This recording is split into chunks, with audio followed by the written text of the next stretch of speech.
चीनाज़ में कभी अहम ख़बर मां ॾींदारूं त दोदापुर मां ब्रेकिंग न्यूज़ ॾींदारूं त ताजदारो थाणे जी हद मां अणॼातल पीरसन जो लाश हथ आयो आहे।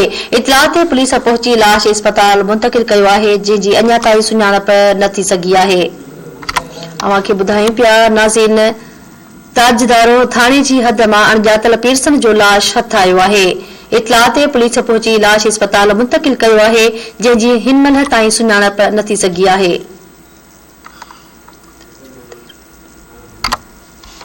अहम ख़बर ॾियूं पिया दोदापुर मां ताजूदेरो थाणे जी हद मां अणॼातल पीरसन जो लाश हथ आयो आहे।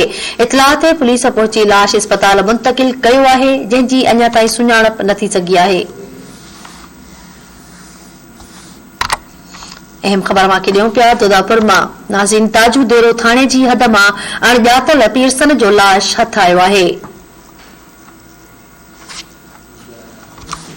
इतलाह ते पुलिस पहुची अस्पताल लाश मुंतक़िल कयो आहे, जंहिंजी अञा ताईं सुञाणप न थी सघी आहे। दोदापुर खां अव्हां खे अहम ख़बर ॾियूं पिया ताजूदेरो थाणे जी हद मां अणॼातल पीरसन जो लाश हथ आयो आहे। इतलाह ते पुलिस पहुची लाश अस्पताल मुंतक़िल कयो आहे, जंहिंजी सुञाणप न थी सघी आहे।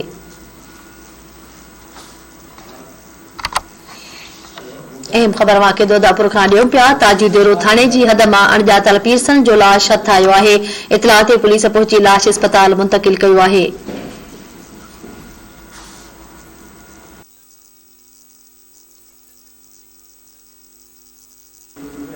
जी नाज़रीन, Dodapur Khan Dharti TV news reporter Mukhtiar Kalani line ते मौजूद आहे। जी मुख्तियार।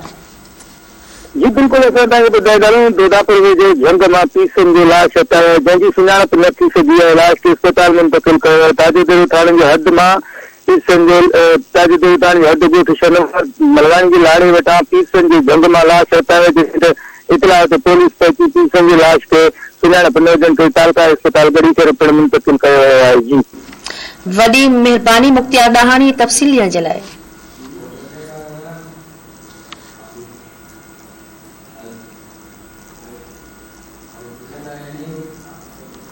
इन सां गॾु हिन वक़्त जी ख़बरूं पंहिंजी पुॼाणी ते पहुतियूं। वधीक ख़बरुनि अपडेट लाइ ॾिसंदा रहो धरती टीवी।